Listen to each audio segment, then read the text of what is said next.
Hello, everyone. This is Robert Aceves, and we're starting a new podcast for mindfitpodcast. And I'm here with Neil Babins. How you doing, Neil?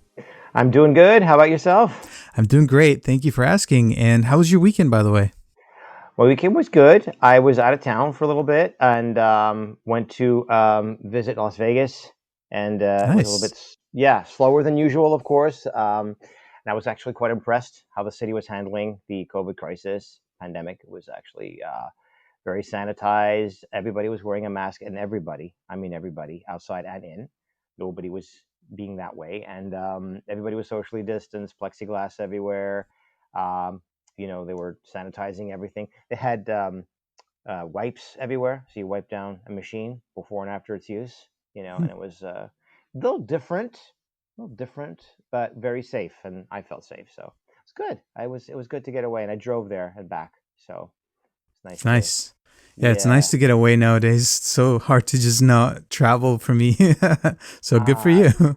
thanks. No, it's important. I like Yeah. going to the mountains, like outdoor type activities. Hmm. But I just had that. I also met a second cousin of mine who I'd never met before, who was in Salt Lake City doing his PhD. So he drove from Salt Lake City to Vegas Nice. to meet me. Yeah. And at the university he's at, they all get COVID tested like every week because they have to on Oh, campus. wow. Yeah, it's like mandatory, and he's got to get like tested every week. So obviously he's negative. So I felt safe having him come by and stay with me for a bit. Yeah. That's So awesome. yeah, it was really great to meet him. We never met in person, always on Zoom. Which is the thing today. Yeah. You meet on Zoom. Actually, we meet on Zoom first, and then we meet in real life, as opposed to the other way Yeah. around. Yeah, it's It's the funny. new era. It's a new era. It's going to be the pre-COVID and after COVID. So we'll Yeah. see how things turn out. So Yeah. yeah, because of all this stuff that's been happening lately, it's been kind of sad for, a lot of, I was sharing with you earlier that a lot of my clients are, having people die and suffer and losing their jobs and things like that. So it's hard to keep a positive mind and Mhm. to stay positive with all this stuff happening in the world. But so today we wanted to talk about certain principles and values that have made us who we are, and hopefully some of those things can help people stay positive in this hard times.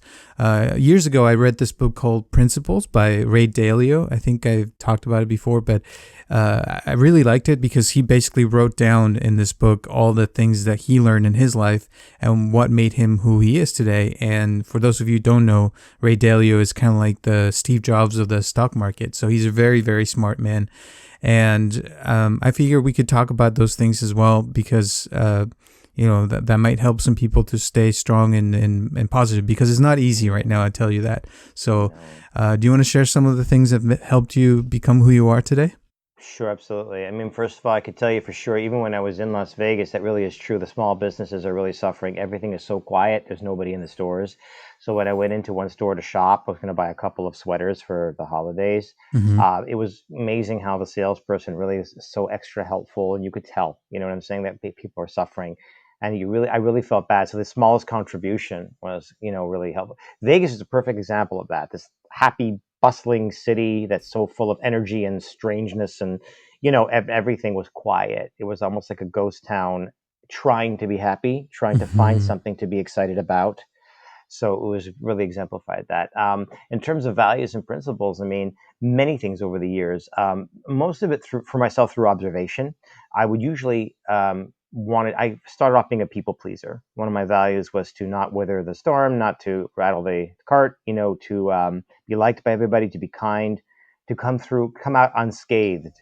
Whenever I'd work someplace or I was in a group of friends, I always had to be the caretaker. I always had to be the peacemaker. I always had to be the one that people turned to for answers. I never wanted to get into conflict. I was always afraid of it, and I would always find a way to be that, that straight line, through everything. And then through observation, I realized over time that the consensus is not always um, my true, genuine, authentic belief, my true, authentic self, and that I would accept information that was handed to me more or less, even if I didn't really agree with it. I would sort of absorb it as the truth. Mm-hmm. And I realized through observation over the years that. When when you search for answers Mm-hmm. about something that you're told, that you're fed, don't just believe it. You know, you ask questions. Be curious, be inquisitive. But there's a certain way I've noticed. There's a certain way for myself. My value is not just to be inquisitive; it's also to be a critical thinker. Very important nowadays to think critically and to do your own research, and be careful how you're asking certain questions that you want answers to, because how you ask a question, who you ask it to, what venue you choose, what group you choose to include in your questions is going to color and shape the answers that you receive. And oftentimes, what you're asking is just for affirmation of what you already believe to be true, as opposed to information about what you really want to know if it's true. And that's very true right now politically in our country. What's going on in terms of polarization? It's going Mm-hmm. even with the pandemic. Our information about the pandemic, because it's been so incongruent. Mm-hmm. I think it's been. I think their information processing has been very irresponsible because nobody really understands what's going on. Nobody knows what point of contact is. Where the point of contact is with other countries who do have managed to curb it. So my point is that ask questions, but also not just ask questions, not just be curious and have inquiry, but ask questions about the questions you're asking. Where are you asking them? To whom? Are you preaching to the choir? Are you asking your own choir? Are you challenging yourself by really researching something? Are you reading only the parts that you want to know, Mm-hmm. and leaving out the parts that you don't? So I've one of the things that I value is information, is knowledge, is research, and not just like, again, preaching to my own choir or asking my own choir. If I was going to post something on Facebook, for example, and or any social media and ask a question, I would ask myself, why am I asking people this on Facebook? I know what I'm going to get. I'm going to get 25 of my own friends who believe the Mm-hmm. same things that I believe, who are going to Mm-hmm. basically tell me the same thing that I already believe, right? If I really want to know, I'll Google it, and I won't go to sites necessarily that are necessarily antagonistic to my beliefs, but I'll Google research, and I'll look for peer-reviewed, evidence-based research, and I'll read information from both sides, and I'll Mm-hmm. decide from my own intuition how much weight I want to put on and all the information, and so I really value that. I value critical thinking. Um, if they say 1 out of 5 Americans XYZ, I'll say, well, who asked the question? Where was the sample taken from? How many people were asked? What age group were they? What gender were they? How do they vote? What state do they live in? How were they asked the question? How was it worded? Was the person asking the question wearing a lab coat, or were they wearing a t-shirt and jeans? Were they teenagers with clipboards? Were they over the phone? Was it on Zoom? These things matter to me. How is the question posed? And what do you mean by that? If you say 1 in 5 Americans, or 1 in 3 Americans, I heard, know somebody who died of COVID, right? And again, I'm not minimizing that, but how is that question? I know somebody who died of COVID, but I don't know them personally. I know a lot of people do, and I'm not minimizing that. But so, how is the question asked? And I just think critical thinking right now is probably the most important thing for everybody, even in terms of being happy, in terms of generating some happiness. Think critically, ask questions. How could I have a Thanksgiving, which is actually tomorrow? I know that this show won't come out until after Thanksgiving's over, or Christmas coming up, right? How can I have a Christmas that I could enjoy, and I can also feel safe and make my loved ones feel safe? you know so yeah, I think that's where I come from. That's one of my principles, one of my Cool. values. Nice. So one Yeah. of my values it was started when I was very very young. Both my parents were very spiritual, and they always raised me with the idea that I'm a spiritual being living in a body, and that my body was basically like my house, and I kind of had to take care of it if I wanted to live for a long time, right, and to have a good life. And so I always go back to that because I think it's one of the basic things that we have as human beings is our bodies. And no matter who you are, if you're listening to me right now, you have certain needs in order to keep this body healthy and alive. And And so I always go back to that, to eating healthy, sleeping well, exercising. Even when I don't feel like it, I think it's important to move your body, because otherwise your body starts to decay. And I've always had that in me where, I want to make sure that my body is getting the best. It's not always the way it works, by the way. It's always the pizza and the burgers and things that are just amazing, like French fries and cookies and cakes and all this ice cream things that are just amazing. But at the same time, I try to bring it back to that principle of, like, you have to have you don't have to, but it's recommended to have a healthy body in order to have a better life, and especially a good quality of life. As well as with meditation. Like, if you're going to meditate, if you have a healthier body, it'll be easier and it'll be better for you, and you'll get more out of your meditation. If you have a healthier body, you'll get more out of whatever you end up doing in life. And with that, also traveling, is very important to me. Like, to go to at least 2 or 3 places that you've never been to, which is something that, unfortunately, this year has been a lot tougher. But it's still, possible to do certain, like, small trips. Like, you just went to Vegas, and you could do little things here and there to keep your mind fresh and keep yourself healthy as much as possible. And especially right now, I think it's very important to not, go into this dark hole where you're not seeing, the light at the end of the tunnel. It's so easy to have all this negative news, because you just go to the news and you'll see something negative happening and more deaths and this and that. So, I think it's really, really essential for us to just be mindful of our bodies, ourselves, our minds, and to keep it healthy as much as we can in the situations that we're going through right now, because this is something that's happening in the whole world. You can't just say, "Oh, I'm going to go to China and enjoy going to the beach or something," because it's not going to happen. They're also going through it, and so and also having a healthy body and healthy mind is also helpful if you happen to get sick. Your ability to recover, your ability to fight off disease, your ability to fight off illnesses and other ailments is also related, correlated to having a healthy body and a healthy state of mind. One of the things I also value is positivity.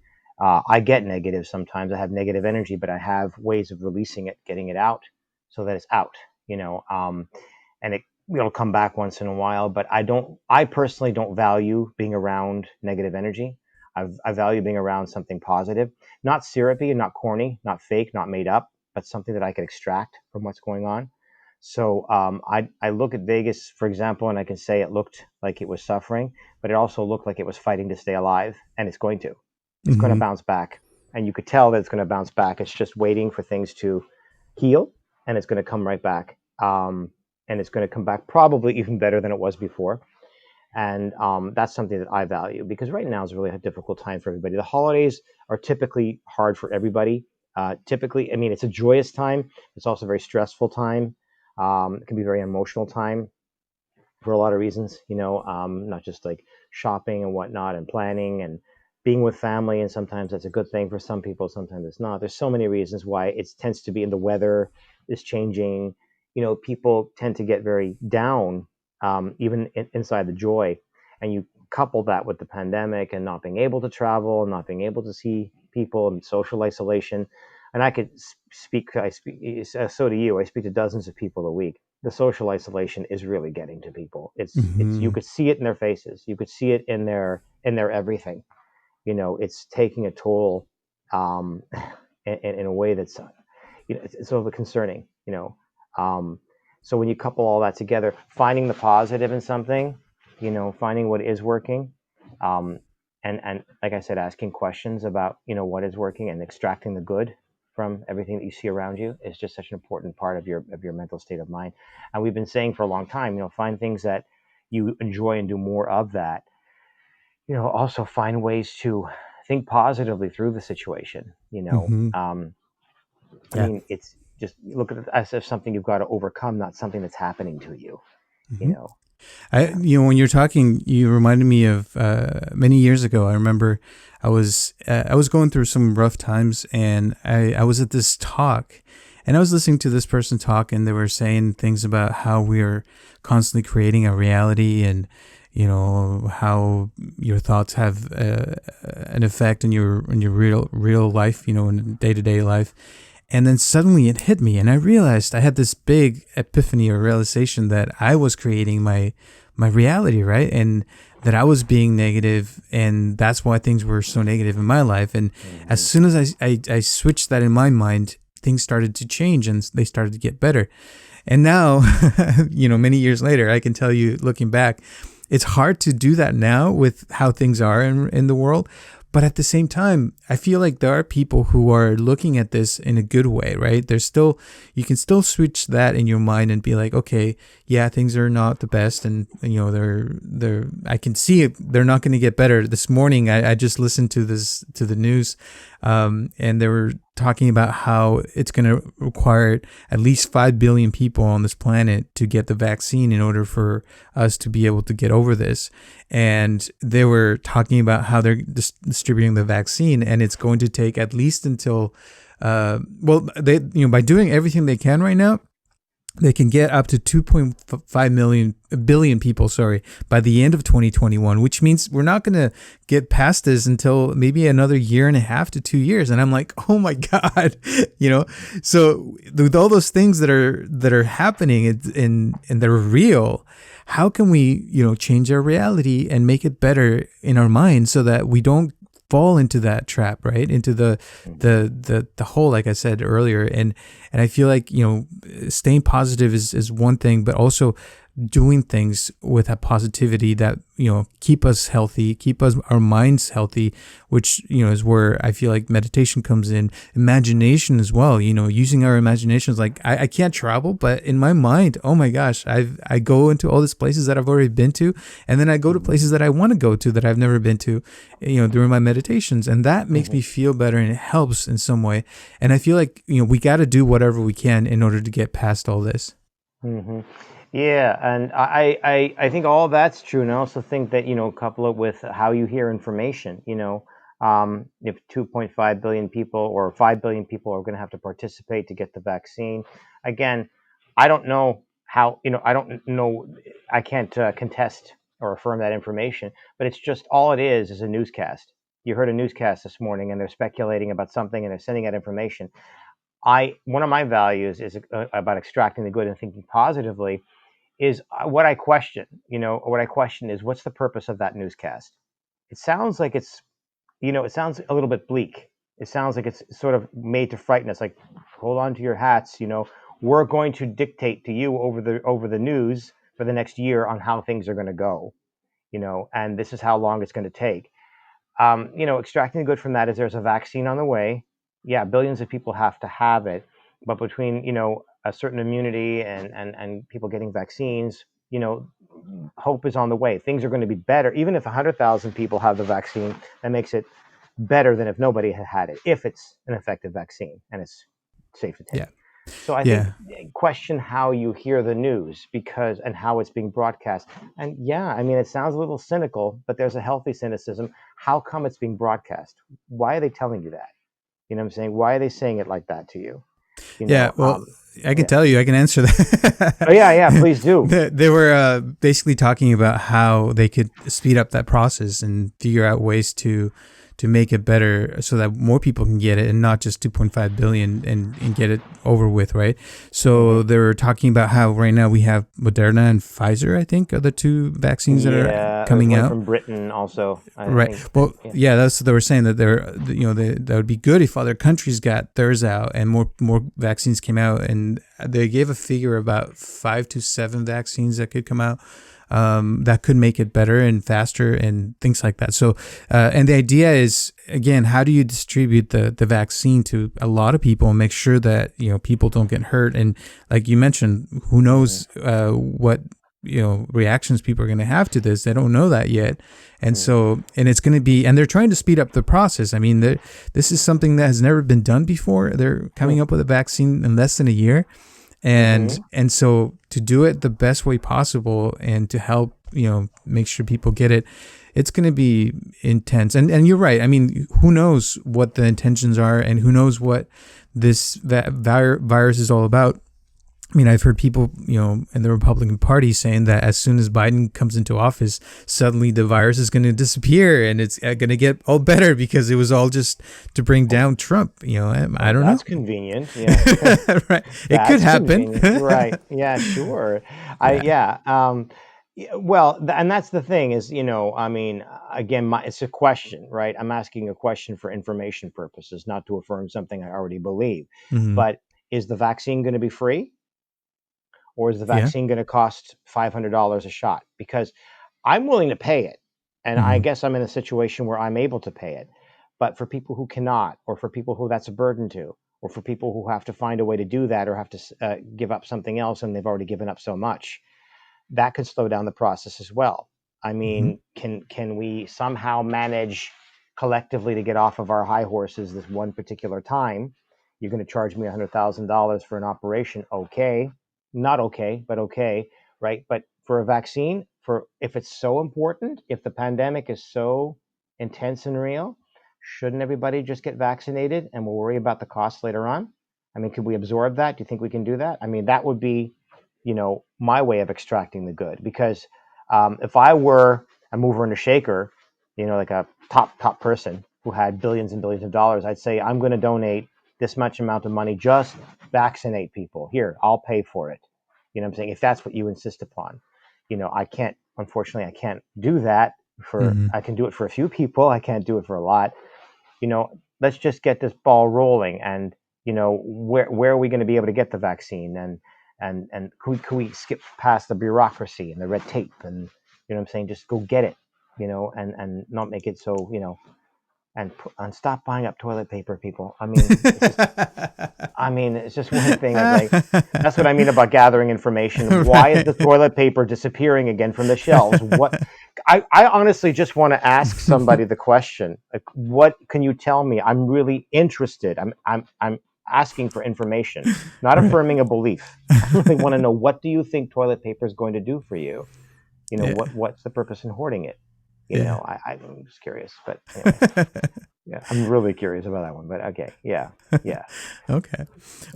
So another principle I wanted to share today, which might help with your question about toilet paper, is people, I grew up with my parents always, telling me that I could, be anything or, meet anybody I wanted to meet and to always communicate with people, right? So my dad would, when I was like 6 or 7, would pay me to go talk to girls and guys and just say hi or whatever and be like, yeah, just be social, talk to people, get to know them, ask questions, like you said.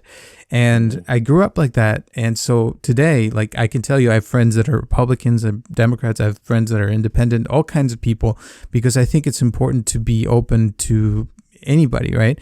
And to learn why are they doing what they're doing and why do they think what they think, and be open-minded about, seeing their point of view, because I feel like that is a hard thing for most people to do, is to see the other point of view of the other person and see where they're coming from. Like, why do they think the way they think? Why do they do the things they do?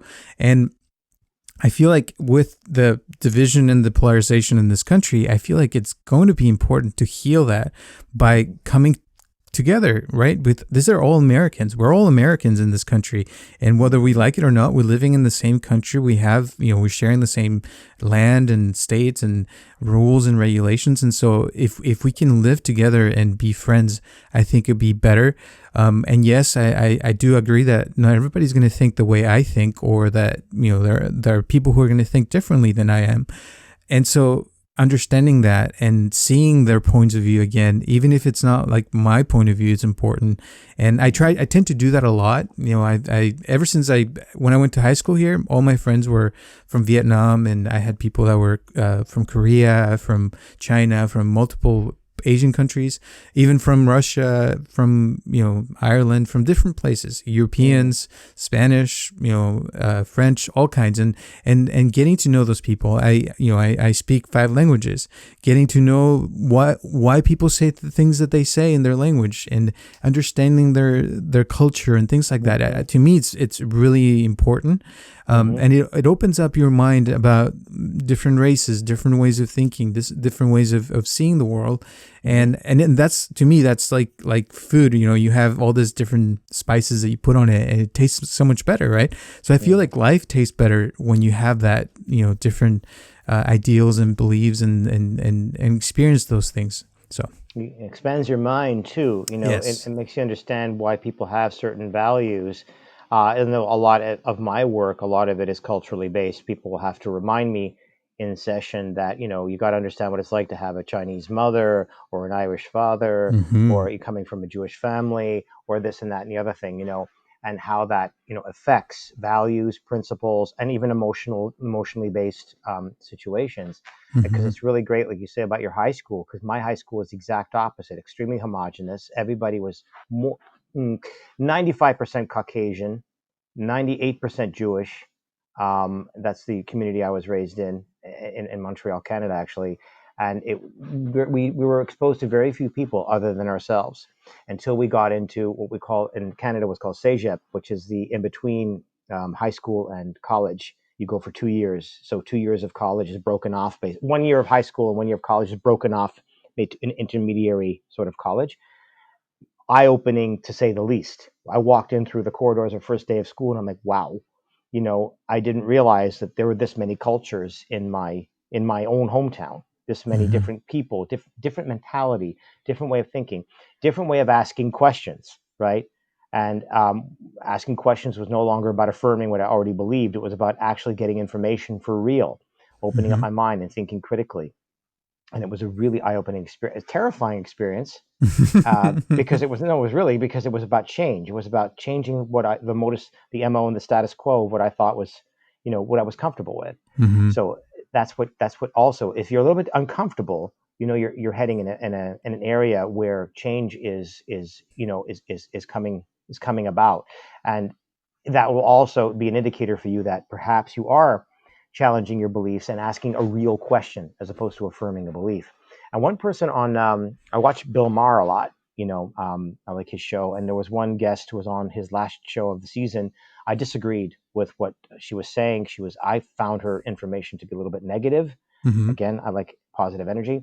She was saying that it's hard to put the genie back in the bottle. She was basically talking about the Trump supporters and people who are far right. First of all, there are people who are far left as well, who it's hard to put the genie back in the bottle. I don't agree. And I don't agree with that. But it's not, you can't put the genie back in the bottle. First of all, there's nothing to put back in the bottle. Nobody's doing anything. There are extremists, yes, on both sides. And I'm not talking about the people who are so far gone.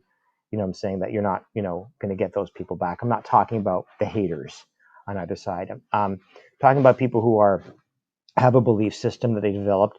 There's no system of government. There's no movement in history that has lasted for decades without people being able to ask questions generationally as time moved on, and being able to start thinking critically, and and healing wounds and coming together. I think it was even George Walker Bush. I think he said it on the Ellen Show. I'm not sure. He said the country's been divided before. He goes, remember Vietnam. And I was a kid. I don't remember that much, but that was very true. So it is possible Mm-hmm. to, people say it's too far gone. That's not true. If you start asking questions like you just talked about in your high school, or when I talked about moving into CEGEP to junior college, let's just say, I had to start asking questions I'd never had to ask before, and it was extremely eye opening. And I ended up learning a lot about myself and questioning a lot of my own values and principles that I thought I had innately, because I thought that was the way the whole world functioned, until I realized it's not the way the whole world functions. And it was an incredible experience for me. It was a hard experience, an incredible one. So yeah, I have hope that you can put genies back in bottles, you know, Everybody can. You have to realize, though, that you're operating from a genie in a bottle. Every single one of us, no matter how righteous you think you are, Mm-hmm. everybody has a point of view. Find out what that point of view came from, Yeah. you know, and The rather problem, than demonize it. I think the problem comes in when we have, like you said, a preconceived idea in our minds of what people are going to be like or what we think they're going to be like. And then we tend to put them in this, box and say, oh yeah, this is what they are, before we even get to know them, before we even ask them questions about how they feel about things and things like that. And, you just think about Republicans and Democrats. You already automatically think Democrats could be, liberal and this and that, and Republicans would be more conservative. But the truth is, there's a little bit of both in both of them. There's Democrats that are very, conservative, and there's, Republicans that are very liberal. And so there's a mixture of people. Everybody's different. Not everybody's the same.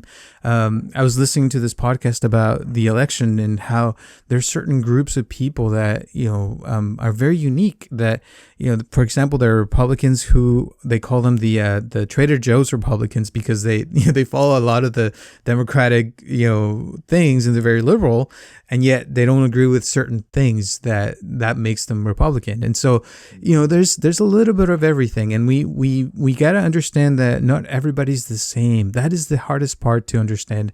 And to me, everybody's unique. Everybody has their own way of thinking, and learning that and clearing our minds before we meet someone and really giving them the chance and the opportunity to get to know them can really change so many different things. I was listening to another podcast this morning about this black guy who is changing and has already changed a lot of people that are racist, part of the Ku Klux Klan and things like that. And he, I think I know who that is. Yeah, I forget the name of the guy. I'm not done with the podcast, but I know who you mean. Yeah. And he ever since he was little, he said he's been sitting with Ku Klux Klan leaders and interviewing them, getting to know them, because he said he couldn't find any books that talked about where these people were coming from. Like, how do they learn to hate other races and things like that? Because he didn't, in his mind, it didn't compute. And so he was trying to understand them, and when he did, they changed, and it was magical, because they didn't know that they could get to know a black person, and that they were so smart and blah blah blah. But it was vice versa. He thought they were not very smart people, but once he started to get to know them, he realized they were very smart people. And they had certain ideas that they learned, but once they came together, they came to an understanding, and things changed. And I think that's what's going to happen once we, learn about other people and their beliefs and why they believe what they believe. So. Yeah, absolutely. We first have to understand that to some extent we've been manipulated. And I'm not saying in conspiracy, I'm just saying in design, we've been manipulated to become polarized, right? Yes. And we have to understand that does happen. So when there's a news feed, don't just gobble it up from your core belief template. Ask questions, and ask questions that don't just affirm what you already believe. Ask questions like this gentleman's doing. He's asking questions of, wow, that takes guts.